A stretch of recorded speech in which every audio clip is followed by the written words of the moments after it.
Hello, everybody, and welcome back to What's the Word?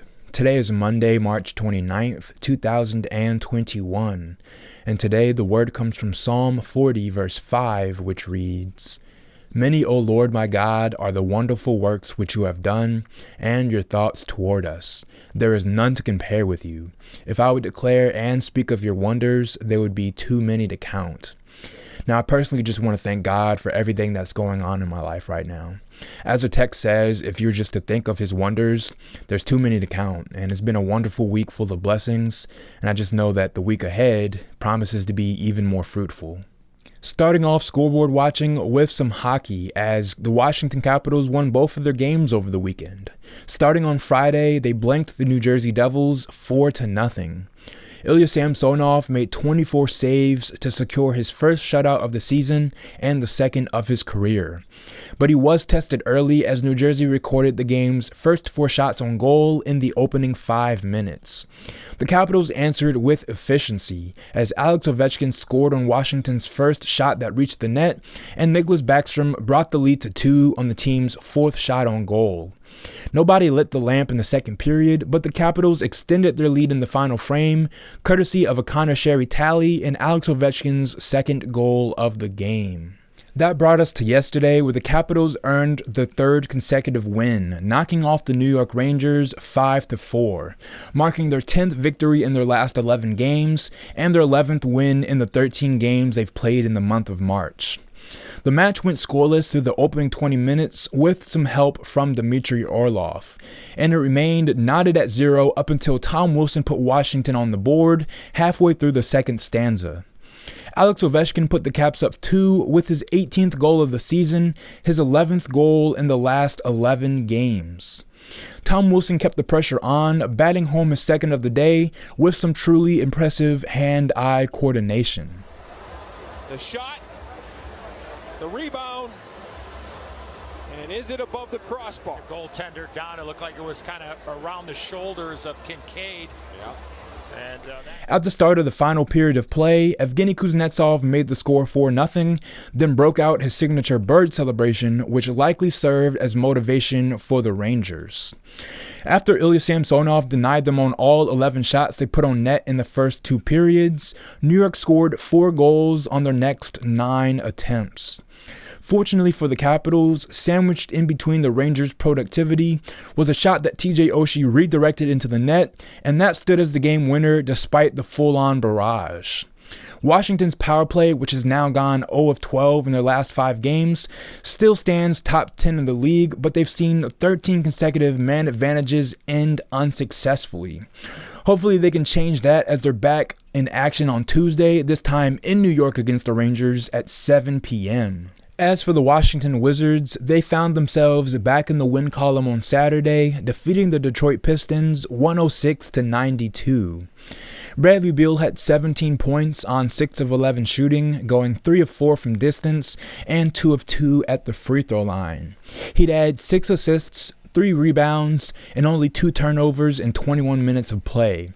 But he did leave early in the third quarter with a right hip contusion after coming into the game questionable with right foot soreness. So he is a little bit banged up right now, and he'll likely get a little bit of rest with a back-to-back coming up today and tomorrow. Russell Westbrook had 19 points on 8 of 20 shooting, going 1 of 3 from distance and 2 of 2 at the free throw line himself. And he also added 19 rebounds, 10 assists, and 6 turnovers, notching his 15th triple-double of the season, which ties the Wizards Bullets' all-time franchise record through only 37 games with the team. Rui Hachimura had 14 points on 6 of 11 shooting, including this absolutely ridiculous poster over the Pistons' Isaiah Stewart. He'd also grabbed 6 rebounds. As for the Wizards' new center by committee, Alex Len had 12 points and a rebound in 15 minutes starting. Robin Lopez had 8 points, 4 rebounds, 2 assists, a steal, and 2 blocks in 20 minutes of play.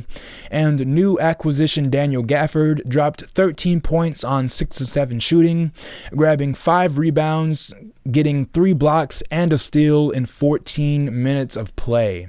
And I really liked what I saw from him. He added another dimension with the pick and roll and giving them a lob threat at the rim, and the blocks. Better defense in the paint for the Wizards, and I'd love to see what he can push Thomas Bryant to do with them next season. Deni Avdija was back in the starting lineup for the Wizards with 5 points, 5 rebounds, 2 assists, and 2 steals. And Jerome Robinson actually got some playing time, though he went 0 of 5 from the floor, scoreless in his 18 minutes of play. And other new acquisition Daniel Hutchinson did not play, as they're waiting for him to get a little bit of practice time with the team.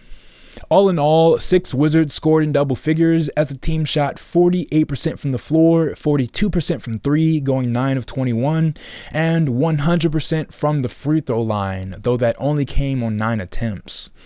Washington built a 30-point lead out of the halftime break, but Detroit outscored them 34-11 in the third quarter to sow a seed of doubt entering the final frame. The Wizards, however, outscored the Pistons 22-8 over the next 9 minutes to make sure they didn't squander another lead and lose their 4th consecutive game. Turnovers were still an issue for the Wizards as they had 18, leading to 20 Piston points, but fortunately for them, Detroit had 19 turnovers of their own, which the Wizards turned into 21 points. Washington won the paint battle 62-40, which leads to their identity. If they can continue beating up teams in the paint, not calling them the Milwaukee Bucks, but that's what Milwaukee does. They're not a great 3-point shooting team, and they really just dominate teams in the paint. They don't have a Giannis, but they have really good paint scorers. Russell Westbrook gets most of his points in the paint. Bradley Beal, as the NBA's leading scorer, does most of his damage in the mid-range. Same with Rui Hachimura. And, add their center by committee, and the Wizards, especially with defending the paint a little bit better, could really make that their new identity. Next up for the Wizards, as I did mention, they have a back-to-back starting today as they host the Indiana Pacers at 7 p.m. Unfortunately, it wasn't all winning news over the weekend as Maryland's women's basketball team was eliminated from the NCAA tournament after falling to 6-seed Texas 64-61.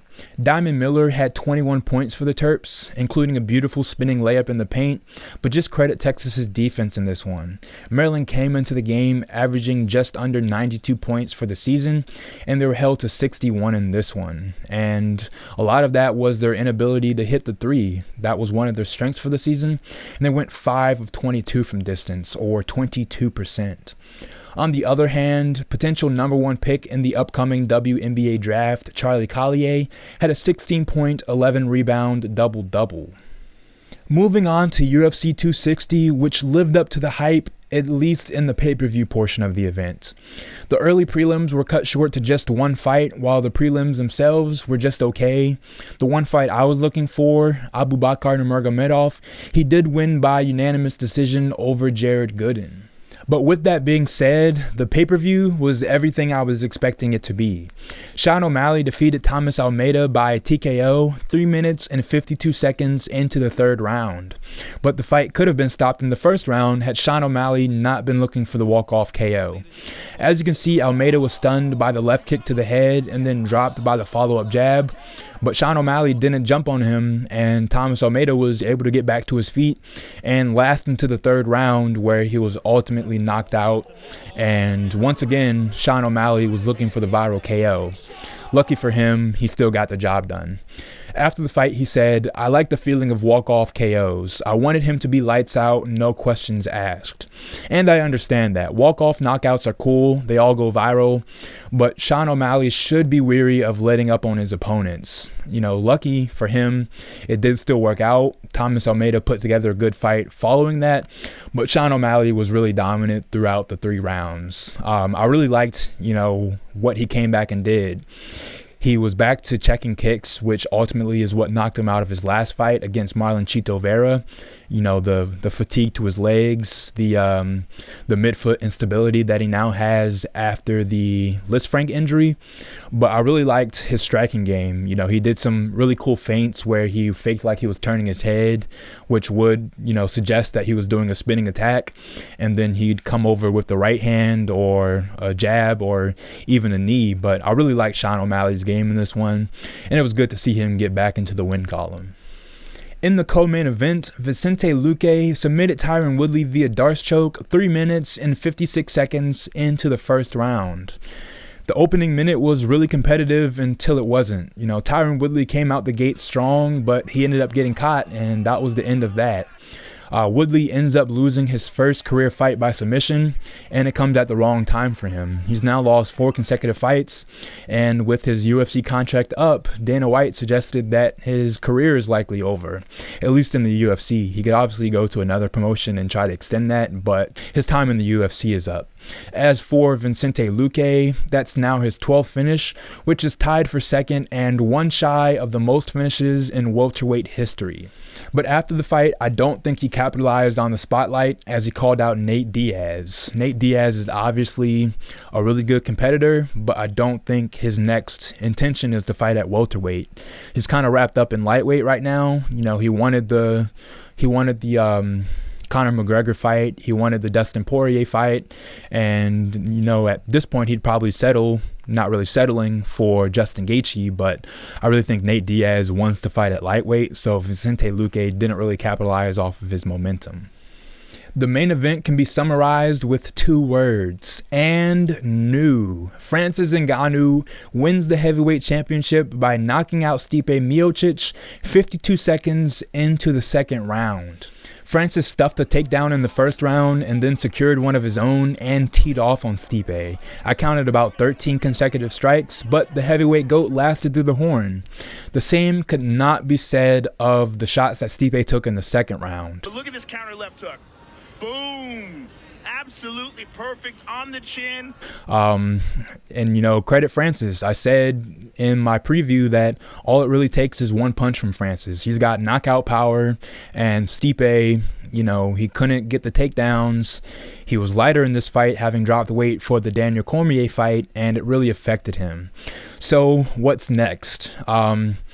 There's either the trilogy fight between Francis and Stipe, or John Jones gets next. Now, I would say that I was initially torn. I did think that Stipe deserved the trilogy, but I really think that John Jones should be the next fight, and that's likely what's going to happen next. John Jones kind of, you know, almost played himself after the fight, saying, "Show me the money," and, you know, he's not really the big money fighter himself. You know, the money will be there, but if he tries to price himself out for that fight, there's definitely somebody else that can take that. And with everything that was initially going through my mind, if the trilogy fight would have happened, I would have liked to see John Jones and Derek Lewis fight for #1 contender. And then I started thinking, you know, what if John Jones loses and you lose potentially the biggest fight to ever be made? But then I got to thinking, well, if John Jones can't handle Derek Lewis, then there's no way he can handle Francis Ngannou. But after all that, I came up to the decision. John Jones should be the next to fight Francis Ngannou, and it would be cool to see Stipe Miocic fight Derek Lewis, and whoever wins that will be #1 contender. That way, if Stipe wins, he gets a shot at challenging for the belt, which he deserves another fight for the belt. You know, all champions should have a chance to get back there. I don't think he has a clause in his contract where he has an immediate rematch, but he definitely deserves a trilogy. He's the greatest of all time in the heavyweight division, longest reigning champion, most wins by an underdog, which is surprising. He's been the champion this long, and he's been an underdog in so many fights. But all in all, wonderful main event, wonderful main card, wonderful pay-per-view, and I can't wait to see what's next. Today's news starts off with NFL free agency as the Washington football team signed cornerback Darryl Roberts with the terms undisclosed.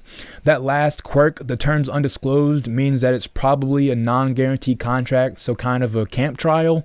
But all in all, I do like the move. Roberts was a 2015 7th-round pick of the New England Patriots, but he missed his entire rookie season with a wrist injury. He then latched on with the New York Jets, where he spent 4 seasons, and then spent the last season with the Detroit Lions. In 67 career games, he has 31 starts and 4 career interceptions, so he's more of a depth cornerback, but that's exactly what Washington needed. I said after Friday's episode that Fabian Moreau, who signed with the Atlanta Falcons, offered depth for Washington at the cornerback position, and with him moving on, they needed depth, and this is exactly what the move is, so I like it.